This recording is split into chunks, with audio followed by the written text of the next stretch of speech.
Hey, well, good evening, everybody, and welcome to the Christmas party for the Greenbrier County Republican Club. We're glad you all are here. We're glad you all came out tonight, and hopefully we'll have a nice evening for you. Some good comradeship and fellowship, a nice meal, and we've got a great speaker for you to enjoy this evening. So we're hoping that you all have a good time. This event was billed as a victory dinner, so I think it's appropriate we start with a round of applause for a great turnout and collection. Thank you all for that. So I need to admit something before we get started. My entire program tonight was built around Army beating Navy, because it's Army-Navy. And it is my sad duty to report that Army's getting spanked tonight.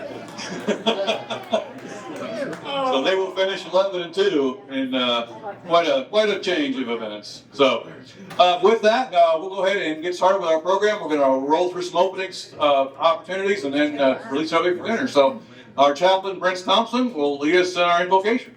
Lord, we give thanks for this evening. We give thanks for the deliverance you have given to us in our election. We appreciate the mercy you have shown us. Lord, we thank you for Donald Trump, his family, his nominees, their families. I pray you'll watch over and protect them as they prepare for their new assignments. Lord, we thank you for the food that we will eat, and we thank you for the hands that have prepared and served it. And we pray these things that you will guide us and lift us in Jesus' name. Amen. Amen. Thank you. Thank you. If you all remain standing, as luck would have it, we do have a Navy veteran with us this evening, and Captain Bill Horn is going to lead us in the Pledge of Allegiance. Well, hey, everybody hear me all right? Yeah. I pledge allegiance to the flag of the United States of America, and to the republic for which it stands, one nation under God, indivisible, with liberty and justice for all. If everybody stay standing, we do have a couple that's going to join us here for the National Anthem. So I'd like to introduce Ron and Janie Kirk, who will take us through the National Anthem. This one, Ron. Join with us as we sing our national anthem. Oh, say, can you see by the dawn's early light what so proudly we hailed as the twilight's last gleaming with bright stripes and bright stars through the perilous fight? For the ramparts we watched were so gallantly streaming, and the rocket's red glare, the bombs bursting in air, gave proof through the night that our flag was still there. Oh, say does that star-spangled banner yet wave o'er the land of the free and the home of the brave? Thank you. Now, I understand this young couple's having an anniversary coming up. How many years was it, Ron? 36 years next week. So congratulations, Ron and Janie. Thank you. So before we eat, we need to talk about a few folks that are guests with us this evening and have joined us. And I wanted to take a moment to introduce our elected officials to everybody. I'd like to start out. What I would ask everybody to do, once I call your name, if you want to wave or stand up, that'd be perfectly fine. I'm not going to keep everybody standing for that. And please hold your applause till the end. We'll recognize everybody in one fell swoop when I finish up. So let's start with our Agriculture Commissioner, Kent Leonhardt, is here this evening. We have Senator Vince Deans with us. We have Delegate-elect Ray Canterbury. I saw Ray somewhere. Oh, there's Ray. There you go.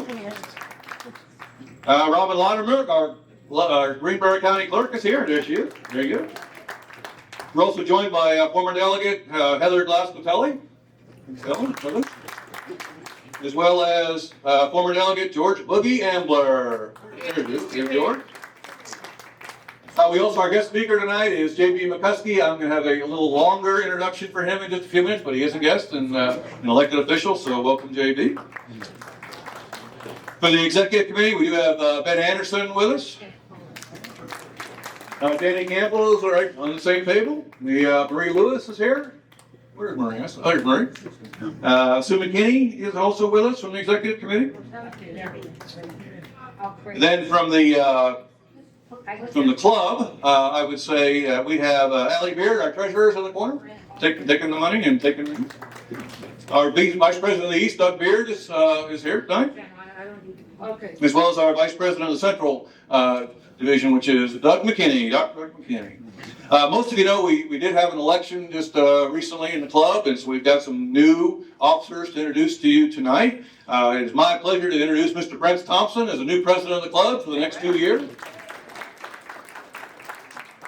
Allie's going to continue in her role as treasurer, so we'll look forward to having her continue to keep the books for us. Faye Dunford, who's not here this evening, is going to be our secretary. She's going to take that role on. We have a new member with us that stepped up in a leadership role. Trey Holland is here. Trey's going to be our vice president of the East. And we've strong-armed Doug into spending another tour as the vice president of the Central Region. So we're excited to have that. Let's give all this group a round of applause. Now, did I miss anybody who wants to be recognized? I'm more than happy to do that. So I didn't want to exclude anybody. With that, it is time to start the dinner meal.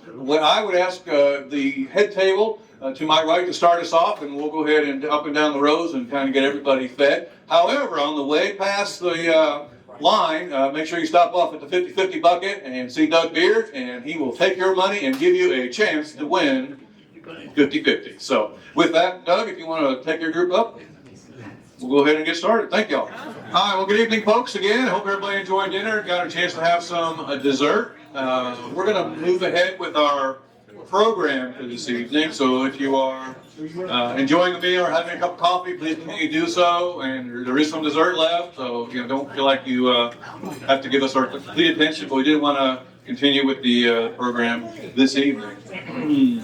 So that said, it gives me a great pleasure to introduce our keynote speaker for this evening, who is Mr. J.B. McCuskey. A little bit about J.B., a lot of you already know him, but he is joined tonight with his wife Wendy, and their daughters Charlotte Ann and Martha are both here, so we're excited to have them. J.B. was born in Clarksburg, so he's a native West Virginian. Did his undergraduate work at George Washington University, law degree from WVU, so he's a mountaineer. Served in the House of Delegates for 5 years, as well as private practice, so he's got time on both sides of that. He's been our auditor in the state since 2016, so he's got 2 full terms of that. And on November 5th, you all elected him the 35th Attorney General for West Virginia. So with that, why don't we welcome J.B. McCuskey to the stage. And just one more reminder, folks, we do have 50-50 up there, so we've got to take JB's thunder, but we sure could use some help with that, so please see Doug if you want to take some of that home with you. Yes, sir. And I am not an auctioneer, so you have to actually buy them. So thank you guys so much for having me this evening. I get down to Greenbrier County, like we were just talking, for dinners pretty frequently. It's a special place, and you guys do an unbelievable job. It is the Christmas season, so I thought we'd sort of maybe start just going through some of the things that we're thankful for. It's been a really remarkable year in this country, and I think it's pretty important that we all really take a moment and think about how important it was that Donald Trump got elected president.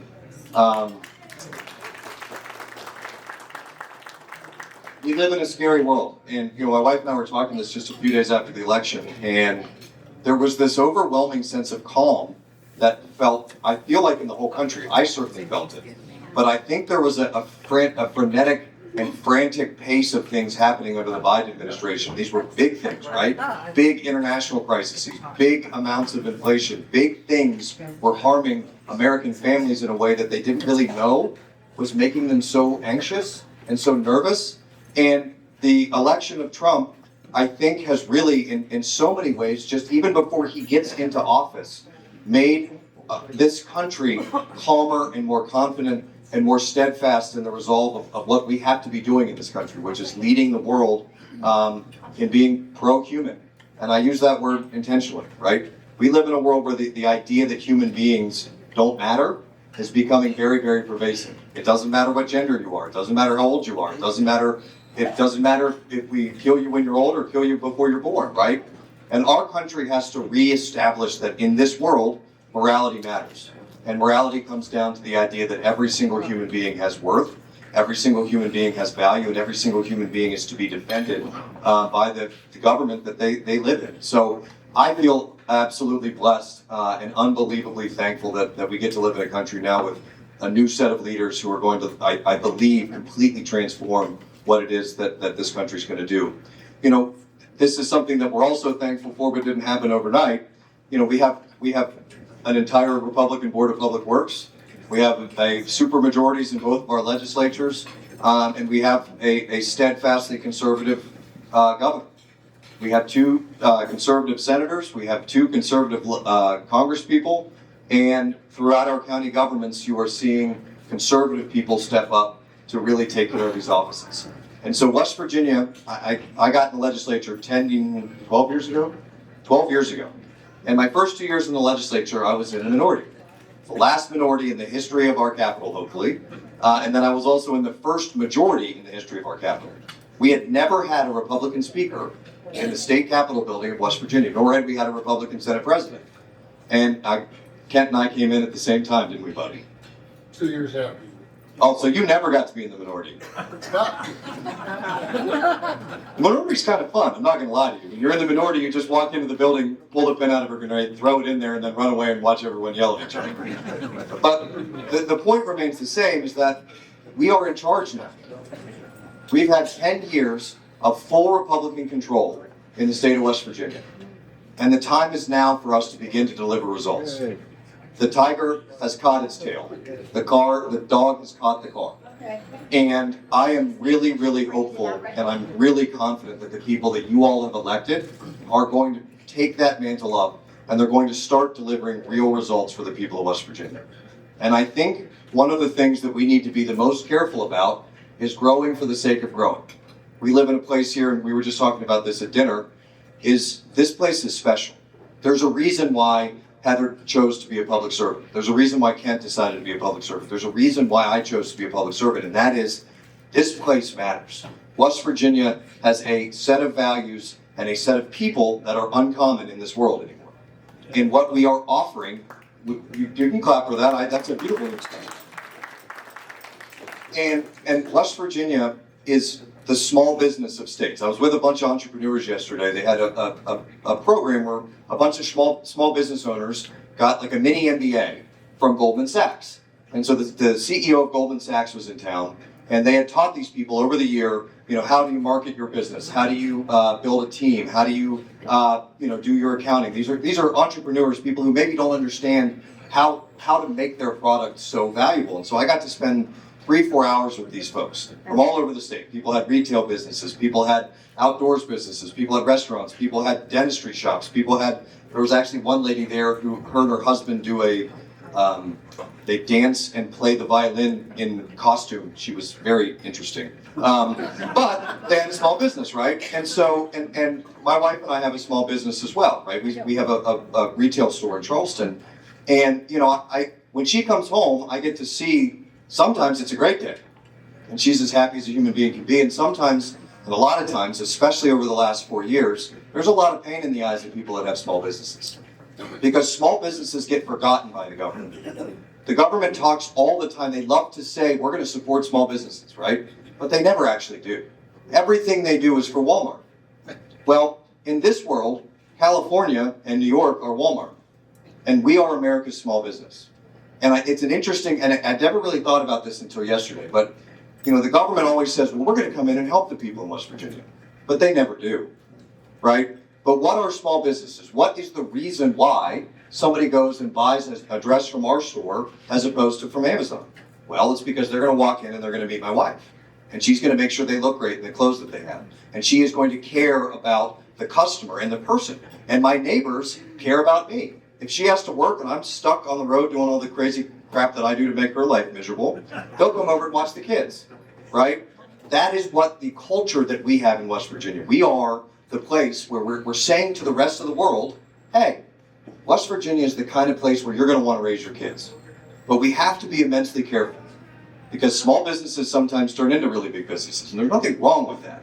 But what we have here, I think, is so unbelievably special that we have to ensure that we are making, that the people that are moving here, the people we are trying to attract to West Virginia are mountaineers.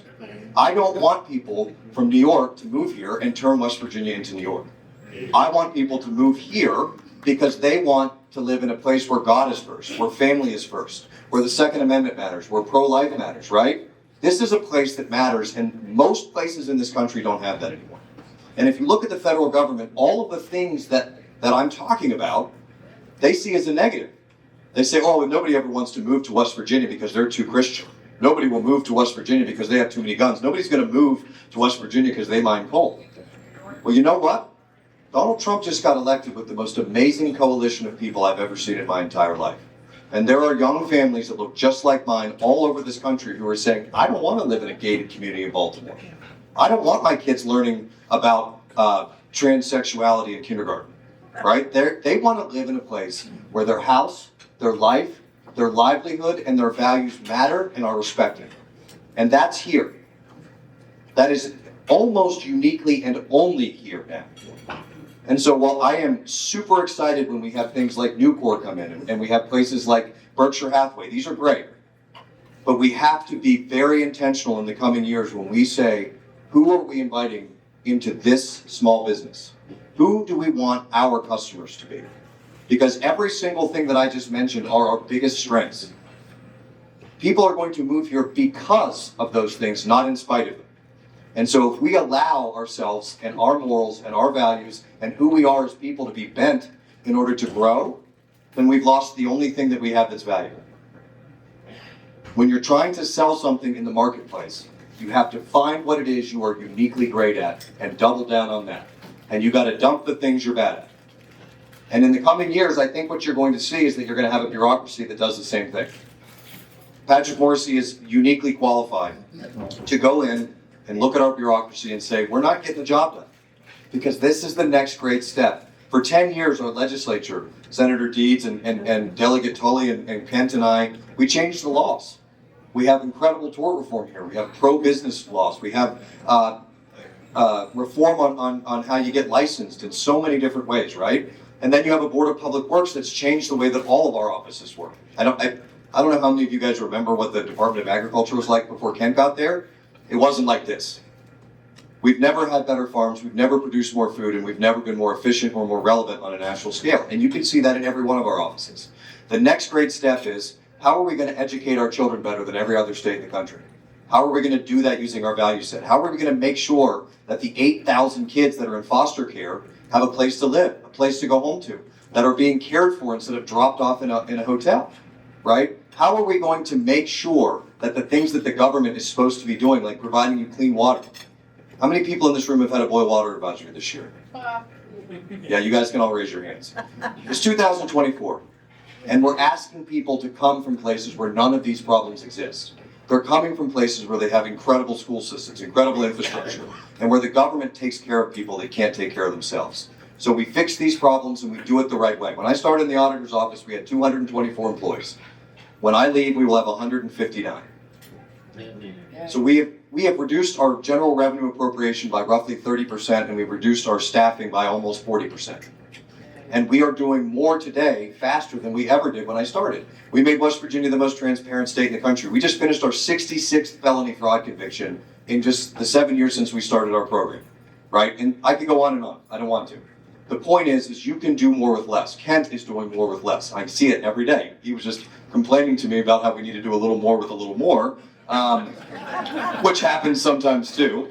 But the long and the short of it is that we can make our government smaller, but we can also make it better at the same time, because the answer to every single question isn't spending more money.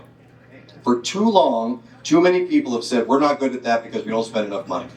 And the people don't take nearly enough time in the bureaucracy to ever look at their process.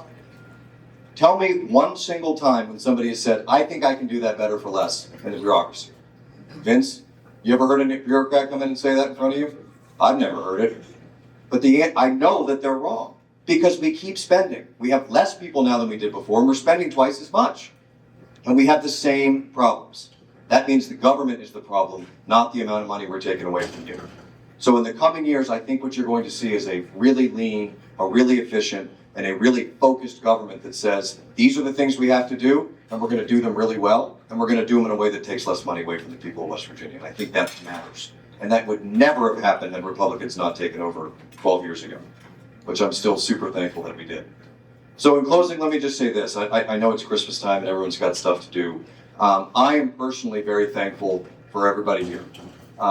When you're a statewide elected candidate, you can't do these things without these. My first election, I won by 41 votes, but I ran for House. It was a 4-member House district. There were 50,000 people in the district. And my wife and I knocked on, what did we do, 20,000 doors? Seriously, we knocked on doors for 2 years. And we had volunteers making phone calls and filling out cards. And those are the people that are in this room, right? None of this happens without dinners like this, without people who are willing to volunteer their time to make their government work better. So I am personally very thankful for that. And I would ask everybody here, if you just spend a little bit of time trying to find something to be thankful for today or tomorrow, gratefulness is the most important thing that we can teach. And I got my 7-year-old daughter here. My 9-year-old's too cool for me now. She used to love coming to these things now. Now she's at a sleepover with her real friends. But we try to make sure our kids understand that entitlement is the actual devil. If you believe you're owed something, you're never going to get it.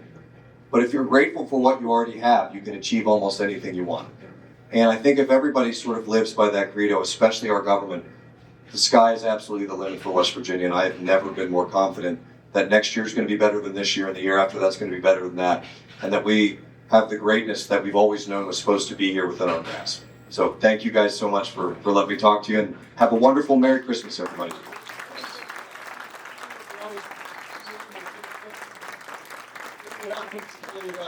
Incoming Attorney General, please ask away. I'm happy to answer questions. I also love not answering questions. Seriously, anything you need. Don't all speak out at once. You're not allowed to ask questions. Yes, sir.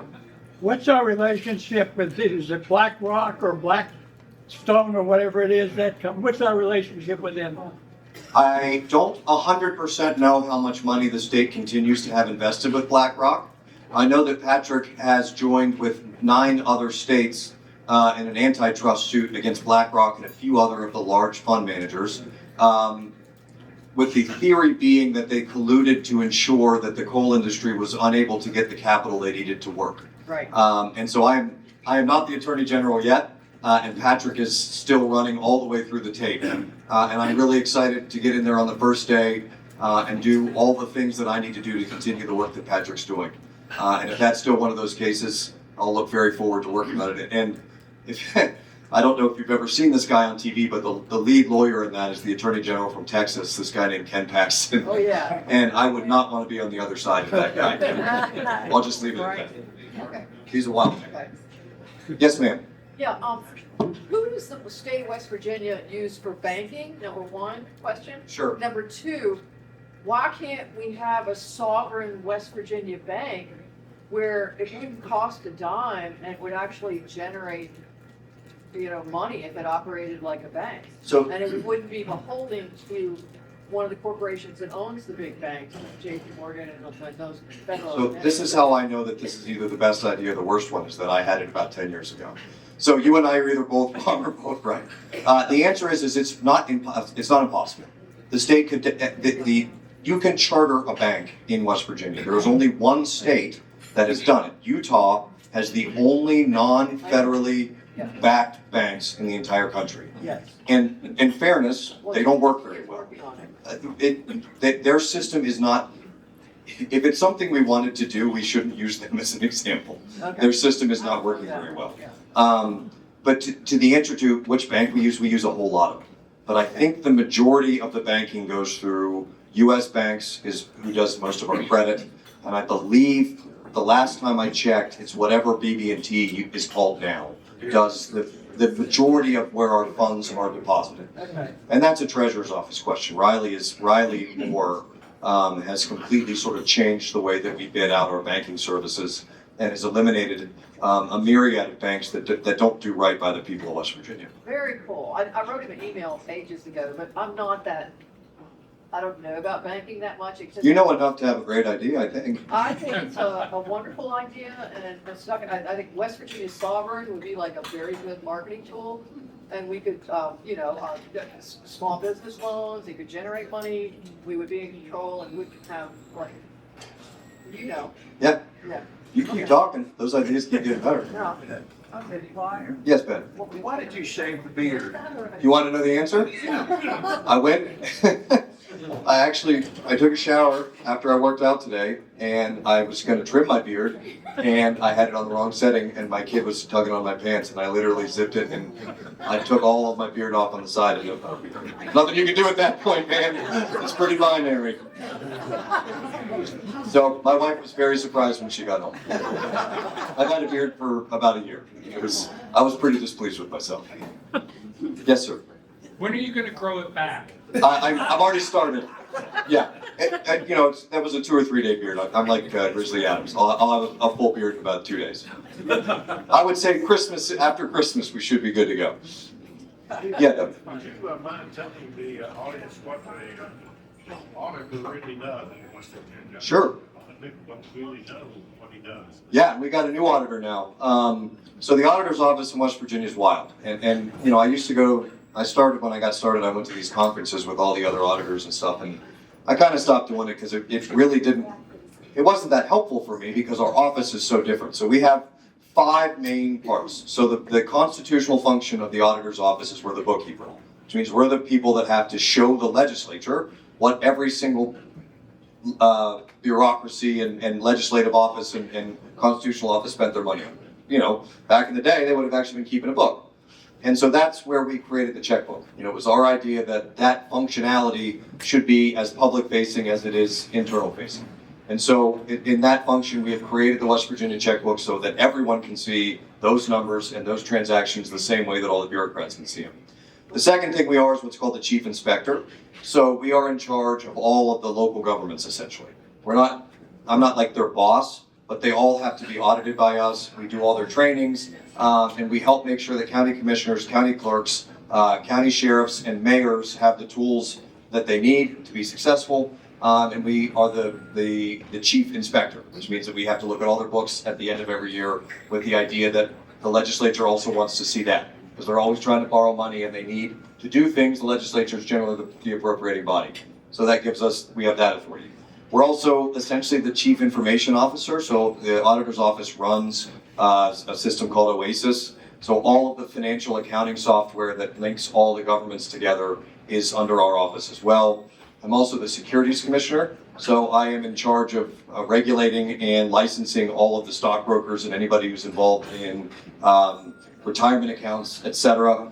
We also are the prosecutorial arm in that way, so we prosecute people all the time for scams and things of that nature, particularly against older folks and people who might not have quite the same ability as other people to understand what's going on. And then lastly, we're the land commissioner, so I'm in charge of auctioning and owning all of the tax delinquent property in the state. And just real quick, one of the things that we did is we created a bill about 4 years ago. We realized that our office was part of a problem. This is another thing that government never does, right? Government never says that we aren't doing it right. You can't fix a problem you won't admit you're part of, right? And there was an antiquated system in my office, and we weren't really paying attention to it. It worked, but it wasn't good. And we decided to scrap the whole thing, essentially because what was happening was unfair to taxpayers, and it was unfair to governments who were trying to manage these problems. And so we completely rewrote how all the land sales happened. And so now they happen about 1.5 years faster than they used to, but importantly, our legislative friends decided to appropriate $50 million to allow us to work with local governments to tear down dilapidated buildings. And so to date, we've actually had $120 million appropriated, and every single one of those dollars has been spent already. We believe there's about a $2 billion dilapidated building problem in West Virginia. And like I said before, we're inviting friends over, right? We're inviting young families to come experience what this place is like. And, when you have company over, you got to clean up the house. And this is a legacy problem that's been overlooked and forgotten since forever. And we're really hopeful that this program is going to keep going and just get bigger and stronger. Uh-oh. Since you angled into that, Yes. there's some controversy in Nicholas County regarding how the county commission is going to implement some of the dilapidated property structures and how that's supposed to go about. Can you explain to me how in a lot of other counties that is done? Because I think that from what I understand from you, there's a difference in the way that our county, Nicholas County, is going to implement that versus the way that it has been delivered in other counties. So I don't know 100% how Nicholas County is proposing to do it, but the way that the program works is that we accept bid proposals, right? And so Logan County, for example, was one of our first ones. There's a woman who runs the city of Logan named Amber, who is one of the most dynamically great city managers I've ever met. And they got like the first $2.5 million. Because they went around, they got all the addresses of every single piece of property in the city that needed to be torn down, and they had plans for what to do with it afterwards. That's sort of the biggest, that's the other part of this, right? And so the economic development corporations in every single one of these counties can end up owning the property because they'll buy it off of me when it gets done. And that's after it becomes delinquent, not to go in and condemn somebody's property that has paid their taxes. Is that correct? They have the right to do that, but it is a very, very, you have to be super duper careful when you are condemning property in general, especially around here because most people will defend their property Well, and I in a think way that they won't other in places. Nicholas County, I think that's where the issue is coming in because I think that there is some perception of overreach on how the county commission is going to go about doing that and implementing that. So I think there is some concern. You're probably going to hear about it, probably not only as the auditor, but when you come into the attorney general. I have a lot of residents that are very upset about this. So if you want to give you the heads up, like Sure. We'll talk. So the overarching reason for changing the bid process is that the people buying the property from us were organized crime. It was agents of the governments of China and Iran. It was really pretty remarkable, the organization with which people were buying up these pieces of property. And they'd go into the auctions and they'd buy all of them. And it ended up being the same 5 people at every auction. And they were using it as collateral for bail. They were using it, and they were using it for a myriad of really horrible things, actually. And so now, if you have any piece of delinquent property in the state of West Virginia, you can't bid on anything else. And you can't be from any of the countries of concern to America. So you can't be from China, you can't be from Iran, you can't be from Qatar, you can't be from, I don't know. There's, you know which ones I'm talking about. The places you're not going on vacation. And with the idea being that if regular local people purchase the property from us, they would have a vested interest in making sure that it stayed improved, or if it needed to be torn down, it would be. And we've been really successful. We actually, last year, our land sale generated 35% more revenue than it ever had in the history of West Virginia. And everyone was nervous. They're like, well, you're taking half the people out of the bid. Well, we were taking the wrong people out. And when other people knew that they might have a chance to actually buy this property, we sold a lot more of it than we ever had, and we sold it for a better value than we had before. But I think, if it's their goal to rewrite their statute, that was not the intent of this legislation. And I think that is one of the things they're wanting to rewrite their ordinances, or to implement some ordinances. So I think some of it's coming from the New River Board Development Authority. So I think we probably need to work on how that is being implemented. Just some concerns. I think the intent was great, and I don't think what they're doing has come from what the language in the bill contained. I think it's just probably some overreach, and need to figure out where we need to be able to. Well, we have a lot of momentum around the program, which is going to usually generate people who will jump on the caboose of a train. And maybe not understand what kind of train that they're jumping on, or how to jump on the train appropriately. That's correct. Yes. Thank you. Well said. TV, when Mark Hunt came and spoke to the club a few months ago, I think everybody was surprised about who writes the checks. The state of West Virginia. Me? Yeah, my name's on all the checks. It's funny, the governor always carries these great big checks around that have his name on them. And it's strangely enough actually probably illegal to carry that check, even though it's not negotiable, because there's a weird statute that says you're not allowed to carry any piece of paper that carries the seal of the state of West Virginia that's signed by anybody other than the treasurer or the auditor. And I know that because we have this giant credit card they used to carry around out of my office, and the Ethics Commission made it put it away. But so we process somewhere in the neighborhood of 40,000 invoices a week. And we do 64,000 people's payroll every 2 weeks. And it's a big job. And there's a lot of invoices that don't get through. And, you'd be hard pressed to find somebody that the bureaucracy hated more than me. To be fair, other than maybe my deputy Ken Hartzog, who they hate even more. But when I inherited the office, the first day, they came in and they gave me a report about how many documents that they'd approved. And I remember sitting there thinking, I don't think the total amount you approved is a particularly good metric for auditing. I'd probably rather know how many you rejected, and the answer was almost none. And so we have completely changed the way that operates on a state level. Yes, ma'am. I understand that the Chinese are buying some defunct coal mines in West Virginia. Is there anything that prevents the Chinese from doing this or foreign enemies from buying our property? The law that we got passed prevents them from buying it from the state. It is very, very difficult, and Kent can speak to this probably as well as I can because we worked on this together.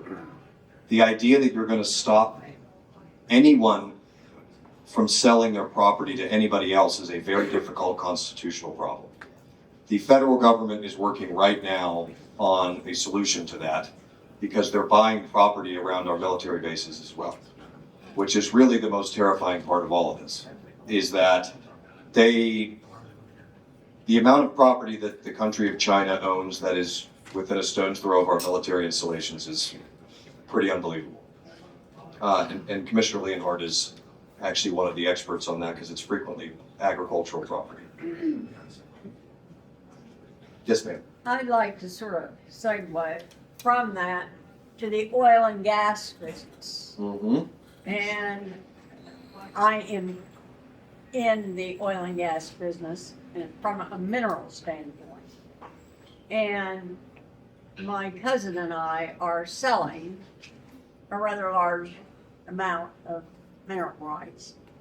And we have been approached, and I said, no, we will not sell to Russians or Chinese.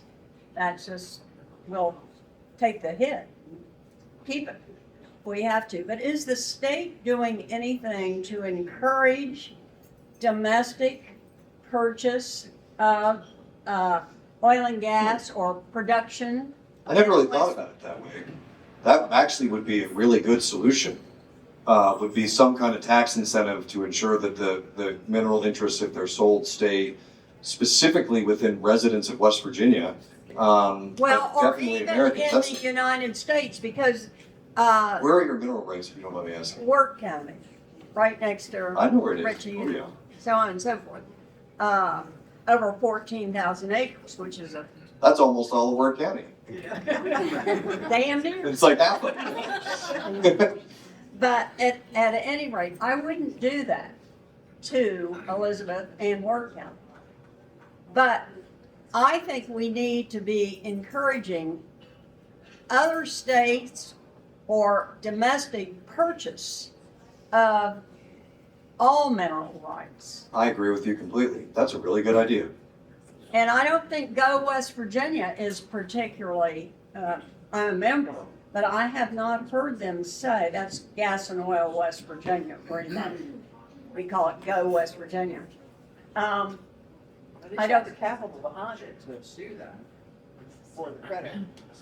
Well, I think it needs to be a state thing, and I think there should be some sort of an incentive to domestically do it. Now, I don't think I'd be against Canadian investment, probably. Yeah, but you don't want to incentivize that. Is the No, no. Unless they're the 51st state. We Yeah. got to be real careful about that. It doesn't look like a red state to me. We call it America's hat. Let me noodle on that.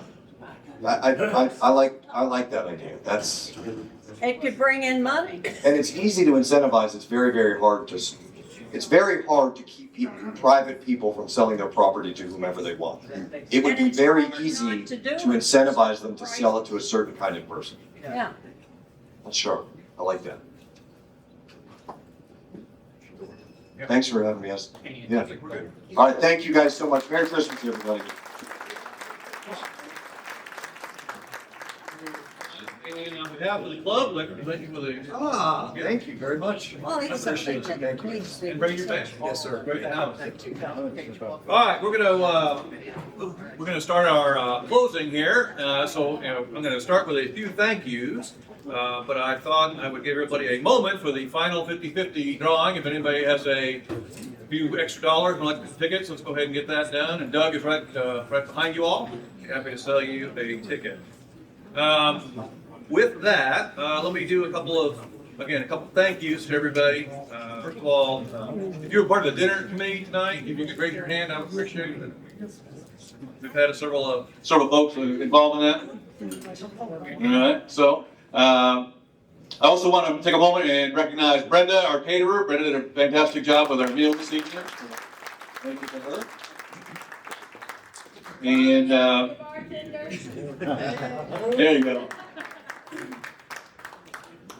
So again, these dinners don't happen by accident or osmosis. We have to have a lot of people that come in on their own time and work through these things. So thank you to everybody that was involved. And I'd like to extend a personal thanks to Dr. Doug McKinney, who really put most of this together for us tonight. So, thank you for doing it.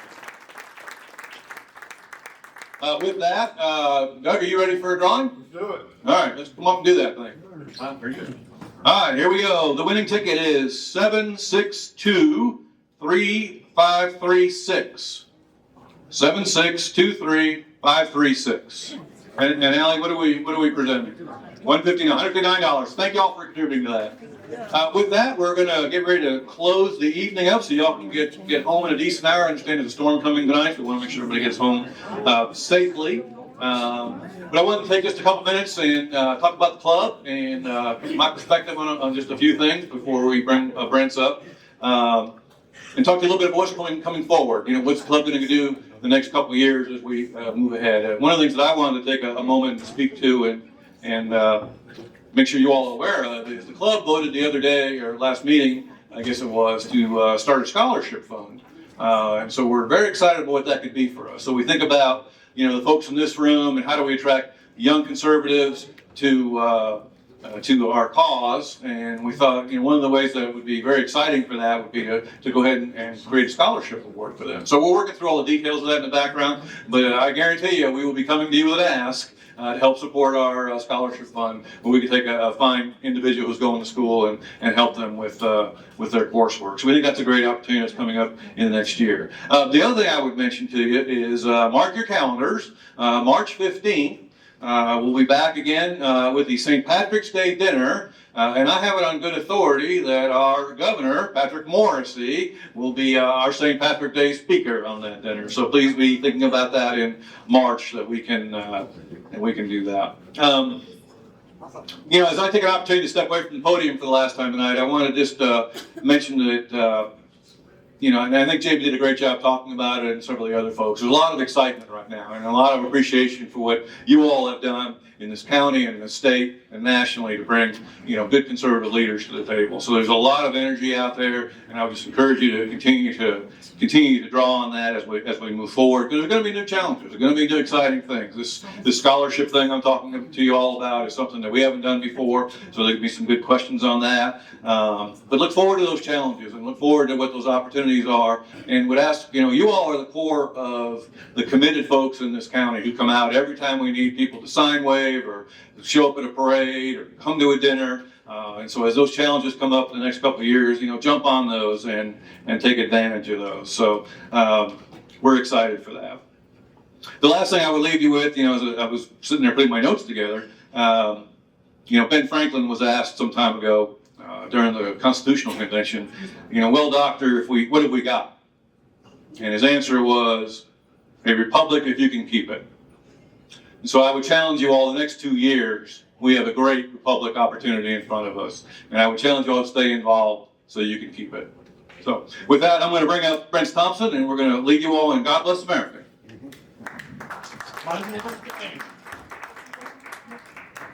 The club has gotten together, and you have done a wonderful job for us, and we want to thank you and present you with this gift. Thank you. It is not a packet of $50,000. But thank you very much.